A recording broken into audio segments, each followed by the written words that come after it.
और अब मुझे ना एक बात समझ आई है रियलिटी शोज के बारे में कि और इन जनरल ऐसे शोज के बारे में कि आपको ना इंटरनेट के लोगों का कल्चर अलग होता है। वो बात रोस्टिंग करते हैं, तो वंशज रोस्ट करता है, 3-4 ग्रुप्स बहुत प्रोमिनेंट है। उनके अलावा जो लोग हैं, रोडीज पे भी उनका नैरेटिव था, बिग बॉस पे नैरेटिव था कि मैं बाहर से आया हूँ, मैं जीत के जाऊंगा। Hi everyone, this is Palak Tripathi and you are watching Teddy Chakkar and today we are here with Sumaira. Hi. The 50 से सीधा यहाँ पे कैसा लग रहा है? बहुत अब फिलहाल अच्छा लग रहा है, बट निकलने के बाद बुरा लगा था। बुरा लग रहा डेफिनेटली था। यस। Of course वो फेस पे भी दिख रहा था एंड टू बी ऑनेस्ट पूरी जर्नी में वो चीज़ दिख रही थी कि क्योंकि कब सबको ही वो था कि कब मैं जा सकती हूँ, कब कोई भी निकल सकता है।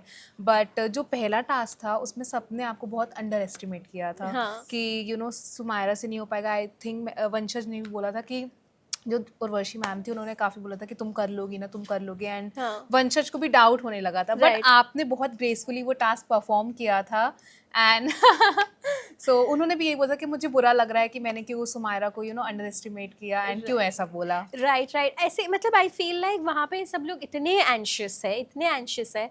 और अब मुझे ना एक बात समझ आई है रियलिटी शोज के बारे में कि और इन जनरल ऐसे शोज के बारे में कि आपको ना फेक करना होता है कॉन्फिडेंस। जैसे हमारा ना स्टैंड अप कॉमेडियंस का उल्टा होता है, हम काफ़ी ऑनेस्ट होते हैं कि मेरी फट रही है यार, ओ फक। बट यहाँ पे आपको बोलना होता है नहीं फट रही है, आपकी फट रही है। तो Correct. और लोग प्रोजेक्ट कर रहे होते हैं। जैसे अगर वो अपने बारे में कुछ फील कर रहे हैं तो वो कहेंगे आप फील कर रही हो, या पलक आप अंडर कॉन्फिडेंट हो आज कैमरा के सामने। हालांकि मुझे ऐसे फील हो रहा है, तो ऐसे सबका ही था, सिर्फ एक का नहीं। मैंने देखा बहुत लोग ऐसे फाइट कर रहे थे कि तू ऐसे हो जाएगा, तेरे से हो जाएगा, because they are so anxious कि नेक्स्ट मोमेंट क्या हो जाए इस घर में। Correct. तो आई थिंक वही है कि लोग प्रोजेक्ट करते रहते हैं और अपने आप को हमेशा कॉन्फिडेंट ही बताना होता है। अब मैं बताऊंगी नेक्स्ट, देखना आप लोग फुल कॉन्फिडेंस। आपने कुछ ऐसे प्लान किया था कि मैं जाऊंगी तो ऐसी चीज़ें करूंगी, बट सब कुछ उल्टा हो गया, किसी से बात ही नहीं हो पाई, इंटरेक्ट ही नहीं कर पाए। मैंने तो मेरा बहुत बड़ी गलती है कि मैंने अंडर एस्टिमेट किया कि ये लोग कितने प्रिपेयर्ड आएंगे। मतलब ये लोग बहुत ज़्यादा प्रिपेयर्ड थे, मतलब more than what I thought. पूरी तरीके से प्लानिंग हो चुकी थी। ये मेरे 4 है, ये तुम्हारे 4 है, ये तुम्हारे 4 है। प्रॉपर प्लानिंग प्लॉटिंग के साथ लोग अंदर आए थे। तो मैं ऑलरेडी लेट थी, मतलब मुझे लगता है 10 साल से लेट हूँ मैं एक्चुअली, क्योंकि वो दोस्त है एक दूसरे के इतने सालों से। मैंने जो सोचा था, मैंने एक्चुअली कुछ सोचा नहीं था, वही मेरी गलती, कुछ तो सोच लेना चाहिए था। एंड सेकेंड, इंटरेक्शन की बात नहीं है ऑनेस्टली, आप करो भी ना इंटरेक्ट तो भी वो आपको नहीं सेव करेंगे, क्योंकि वो ऑलरेडी प्लान बना के आया कि हमारे 5 लोग हैं। तो it's impossible to actually get into anything. But बाहर ही बहुत लोग ऐसा फील हो रहा है कि ये द 50 भी जितना बिग बॉस से हटने की कोशिश कर रहे हैं, बट लोग उसको बिग बॉस ही बना रहे हैं।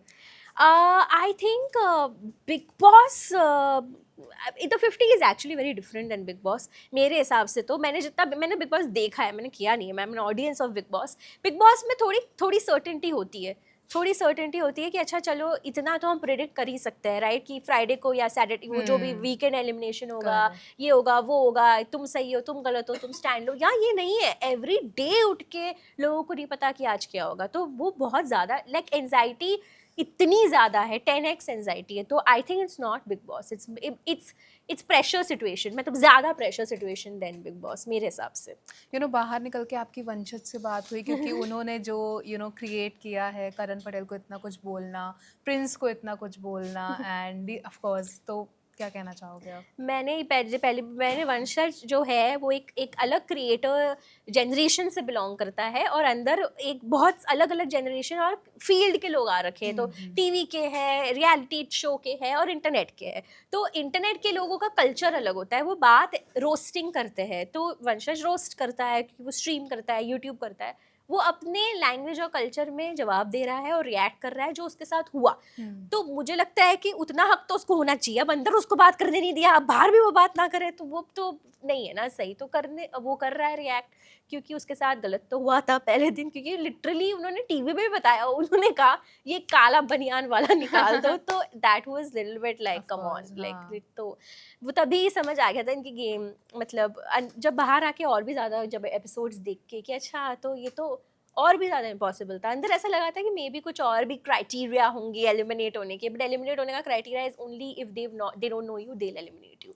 आपको भी कुछ ऐसा लग रहा है कि काफ़ी लोग डोमिनेट कर रहे हैं शो को, अपने रूल्स बनाना या अपना अपना बोलना, और लोगों को मौका ही नहीं देना परफॉर्म करने का या कुछ बोलने का?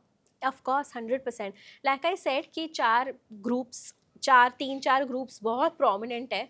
उनके अलावा जो लोग हैं वो मुझे लगता है काफ़ी कोशिश करते हैं हर टाइम अलग कुछ करने का और अपना स्टैंड लेने का। और मैं तो विनर भी चाहूँगी कि उन लोगों में से कोई हो जो बाहर से है, जो जो नहीं अभी फिट इन कर पा रहे, और वो कितने फेमस है, मतलब ऑलरेडी उनकी फॉलोइंग, फेमस स्टार सब कुछ है, बस वो अपने दोस्त नहीं लेके गए अंदर।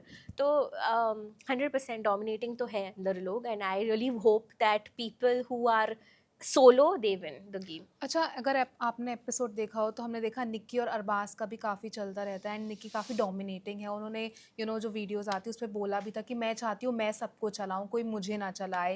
एंड अरबाज कहीं ना कहीं आपको लगता है इसकी वजह से गेम में फोकस नहीं कर पा रहे हैं, एंड वो क्योंकि पिन करती रहती है कि तुम मुझ पर ध्यान नहीं देते हो, मेरी केयर नहीं करते हो।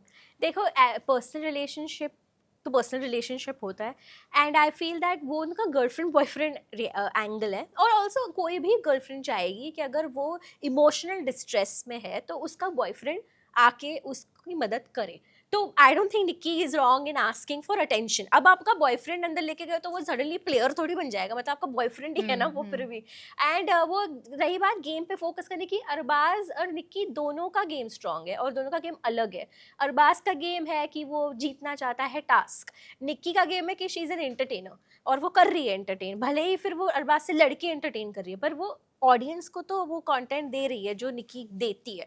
तो मेरे हिसाब से they both are doing well. ऐसा नहीं है कि वो झगड़े जो हो रहे हैं वो हर कपल के झगड़े होते ही है, वो you expect some things from your Correct. Boyfriend, तो वो ही है बेसिकली। अच्छा, जो ये प्रोमो आया अभी जहाँ पे दिव्या और सपना जी की काफ़ी लड़ाई हो रही है, एंड दिव्या चैलेंज कर रही है सपना को कि तू होगी सपना चौधरी। राइट। इस पे क्या लग रहा है कि दिव्या अपने साइड से ही फालतू के झगड़े ले रही है और आई थिंक दिव्या से गलती हो गई थी, मैंने देखा हुआ एपिसोड। दिव्या हम्म, दिव्या दिव्या से गलती हो गई। दिव्या को करना था सपना जी को नॉमिनेट, बट बहुत ही सटली करना हम्म, था।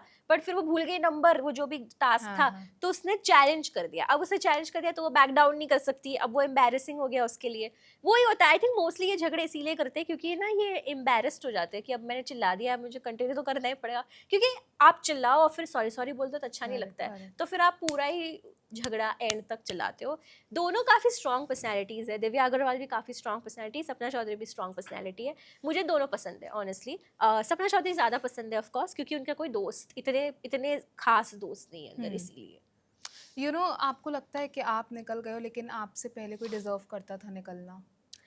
मेरे से पहले नहीं, honestly even if you think कि अच्छा ये फिजिकली वीक है, मेरे से तो हम्म, एटलीस्ट ज़्यादा दोस्त है उनके अंदर। Hmm, there is no way that that person will be eliminated because उनके एटलीस्ट 6-7 लोग तो है जो उनको वोट करेंगे। आई थिंक इट्स जस्ट इस गेम में आपका, आप जो कर रहे हो ना शो के अंदर, वो नहीं आपको दे रहा है कर्मा या आपका एंड रिजल्ट। जो आप करके आए हो वो आपको मदद कर रहा है। 10 साल दिए इंडस्ट्री को, आपके दोस्त है अंदर, तो वो मदद हो रही है लोगों की। बाकी I don't think I could there could have been anybody else जो एलिमिनेट होता मेरी जगह। आई वाज वेरी ऑब्वियस, मैं पहले दिन ही मुझे समझ आ गया था कि मैं तो, मुझे जैसे ही मैं आऊँगी एलिमिनेशन में ये मुझे निकालेंगे क्योंकि ये नहीं जानते मुझे। जो लास्ट वीक था वो द 50 कम एल्विश शो ज़्यादा लग रहा था एंड आपने देखा कैसे अर्चित भी आउट हुए, शो के बाहर निकले। सो क्या लगता है ये मैक्सटन की स्ट्रैटेजी है कि ये दिखाई देगा, एंड ऑफ कोर्स वो दिखाई दे रहा है उसी वजह से?